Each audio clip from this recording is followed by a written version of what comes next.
¿Cuál es el panorama de los creadores en el México actual? ¿Quiénes están soñando, trabajando afanosamente, proponiendo un horizonte para mirarnos en él, para sentir un gran orgullo por México? Gael García Bernal dice que actuar es como surfear la ola. Alondra de la Parra, que dirigir es esculpir la música. Y Rolando Villazón, que hay que cantar con la imaginación. Tuve el placer de conversar con 19 de estos destacados artistas de diferentes disciplinas, la arquitectura, las artes plásticas, la literatura, la música, la danza, la fotografía, la cocina, y que me compartieran anécdotas, momentos de decisión, su origen, su familia, su contexto, sus dudas, sus titubeos, su trayectoria, sus anhelos, el México que desean, el México en el que han vivido. Esos son solo algunos de los comentarios para que podamos darle una probadita a las conversaciones de México contemporáneo, donde los destacados protagonistas que lo habitan nos recuerdan que para estar vivos hay que nadar a brazo partido. Ese es un panorama y un México que vale la pena habitar.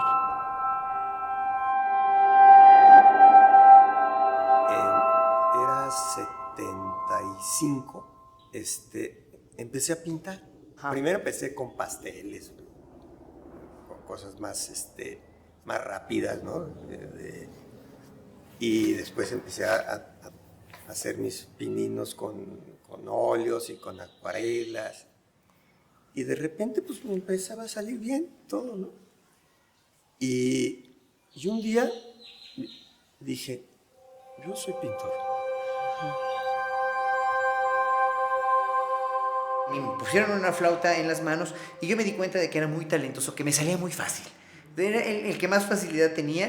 Y bueno, me gustó, pero bueno, no fue sino hasta unos días después que oí a una compañerita de mi secundaria. Pero la oí en el piano, tocada, oí todo el movimiento de Mozart. Y yo nunca había oído el piano tan de cerca, nunca había estado al contacto con una música tan de cerca. Y cuando oí eso y cuando me di cuenta, ya estaba yo absolutamente embelesado por lo que estaba oyendo. Fue como un rayo de luz, así como un flechazo de amor a primera vista o a primera oída con Mozart, con la música, con el piano. Y dije, yo quiero hacer esto, ¡qué maravilla!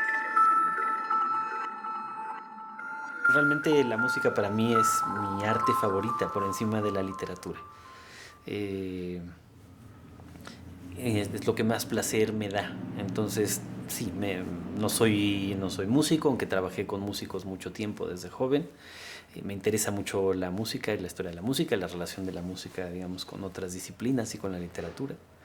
Y es una parte esencial de mi vida. Si yo, esto también lo he dicho muchas veces, si se me pareciera Mefistófeles y le pudiera vender mi alma, en la que no creo, se la vendería para ser director de orquesta. Finalmente me atreví a ir a la Casa del Lago. Decía, oye, no me dan Sí, órale, está padre, sí, sí. Y, pues me puse a trabajar un chorro, hice un chorro de cuadros, invité a Raquel Tibol, y yo me sentía... Y aparte estaban todos los teatreros, y me hice cuates, y les encantaban mis cuadros, y bueno, pues fue padre. Lo que pasa es que yo estaba en una universidad de Chile y el público estaba muy duro. Y entonces estaban las preguntas eran muy violentas. Y entonces yo lancé la idea de la cuadra y les dije que yo era el mejor escritor de mi cuadra.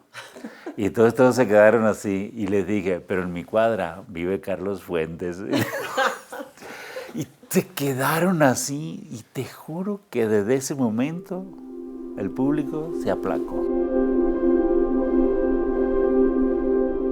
Vuelvo a mi calle porque hay historias ahí que siguen resonando dentro de mí, ¿no? Que me parece muy importante contar. Y yo agradezco haber crecido en esa calle. Que uno tiene que contar su cuadra. Hay historias reales de lo que yo viví que creo que vale la pena que se cuenten.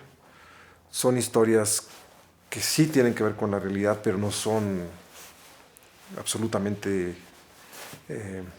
apegadas a ellas, ¿no? No son fidedignas, son inspirado en, pero sí son cosas que realmente sucedieron.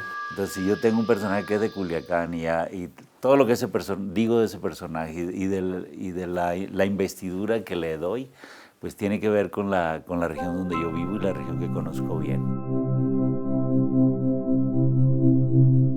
Un periodo durísimo para la arquitectura en México de los 80s a los, de los 75 a los 95, 2000, muy duro, ¿no? Sí. En donde no había trabajo, entonces pues no había despachos que podían realizar nada, que hubo muy pocos que sobrevivieron, muy poquitos.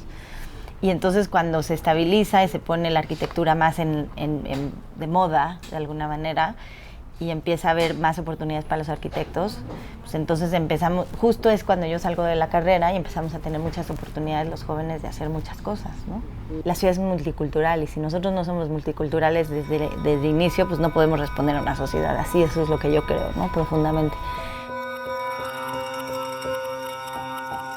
Una ciudad como la nuestra no para y todo el tiempo está efervescente en muchas cosas, temas políticos, sociales, económicos, geográficos, lo que querramos, ¿no? La arquitectura, más que tener como una analogía a la música, una connotación directa, tiene la cuestión del movimiento y un tema dinámico y un tema que para mí es importantísimo tratar de entender esto de la sociedad, que antes de la arquitectura capaz de proyectar algo, sí, en 10 años la sociedad va a hacer esto, pues no sabes ni qué va a ser la próxima semana, ¿no? La cocina siempre está en movimiento, ¿no? Hay, por ejemplo, el taco al pastor, ¿no? Seguramente la primera vez que lo vio alguien dijo, esto es una aberración total, ¿no? Qué estúpido hizo esto, ¿no? El kebab con puerco, y, un adobo y una piña arriba. Y ahora es uno de los platos emblemáticos de la Ciudad de México, ¿no? Y nadie dudaría su autenticidad y se ha convertido en referencia, ¿no? Entonces, yo creo que ahí puedes claramente leer que las cosas van cambiando. Mi madre hablaba y hablaba, en mi recuerdo nada la podía parar, y siempre nos estaba contando cómo era el mundo que estaba fuera de las paredes de la casa. Y cuando tuvimos oportunidad de salir a conocerlo, yo me di cuenta de que el mundo narrado era siempre mucho más apasionante. Hay una amiga de mi mamá que decía, es que yo me quedaba impresionada, llegaba, estábamos tratando de platicar y yo los veía a ustedes atrás en la sala haciendo un collage con engrudo y periódico en el muro, en la pared de la casa. Dice, yo no podía, hasta que no podía más tenía que decirle, pero ya viste lo que están haciendo los niños. En Filipinas, particularmente hace 12, 15 años que encontré estos materiales, en las pantallas viejitas de televisión de estos cinescopios antiguos y viejos, pues los reciclaron y los convirtieron en cuentas que no tenían un uso específico, entonces yo lo traje para experimentar. Era el ejemplo de mi papá, ni modo que regañarnos a nosotros hubiera sido súper contradictorio, porque mi papá era lo mismo, mi papá de repente tenía su caja de pasteles magníficos o carbones y de repente pues se ponía directo en el muro, se ponía a dibujar o a hacer un retrato o cualquier cosa y bueno, eso era lo que veíamos. No había manera de decir está mal hecho porque hubiera sido una contradicción total. Entonces, bueno, ese era el tipo de libertad que yo me acuerdo, ¿no? En la infancia en la casa de mis papás. Nos educó a probar, a no tenerle miedo a probar. Ya si no te gustaba, pues está bien, te respetaba tu gusto personal, pero era importantísimo para él que probáramos. Lo social giraba en torno a la comida, siempre. O sea, eran o comidas en casa de mi abuela, o conocer un restaurante y juntarnos la familia. Ella nos invitaba a viajes y siempre era como, vamos a comer, pide lo más extraño, lo que no conozcas. Pues permite también crear historias dentro de la joyería en donde tú estás portando pues no sé cuántas imágenes fueron transmitidas a través de tantos años en esas televisiones que hoy portas como parte de una joya.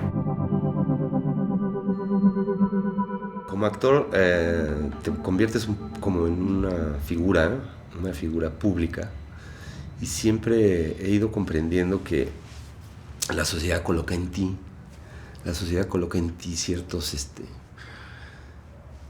anhelos o proyecciones, ¿no? Hay como una necesidad social de tener figuras que admirar, ¿no? Igual que yo la tengo figuras a las que admiro y respeto, pues socialmente de pronto la gente en uno coloca eso, y no sé, a ratos se hace complicado toda la energía que eso requiere, ¿no?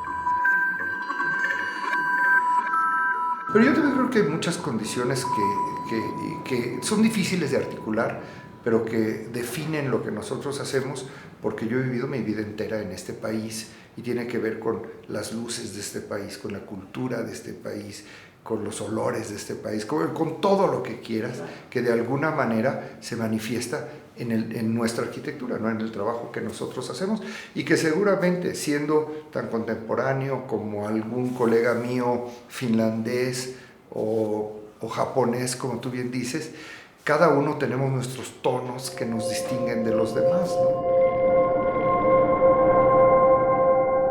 Yo soy kitsch y barroca, absolutamente, como vivo todo, como me arreglo, soy muy, muy barroca y muy kitsch.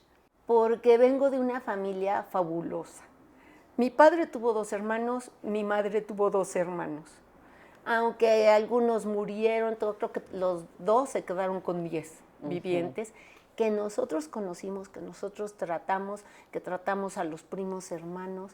Entonces, y yo tengo 7, somos 7. Tengo 6 hermanos y conmigo somos 7. Entonces, para mí las familias numerosas es la fiesta, la parte de tu vida, la parte más amable de mi vida. Me encanta la familia.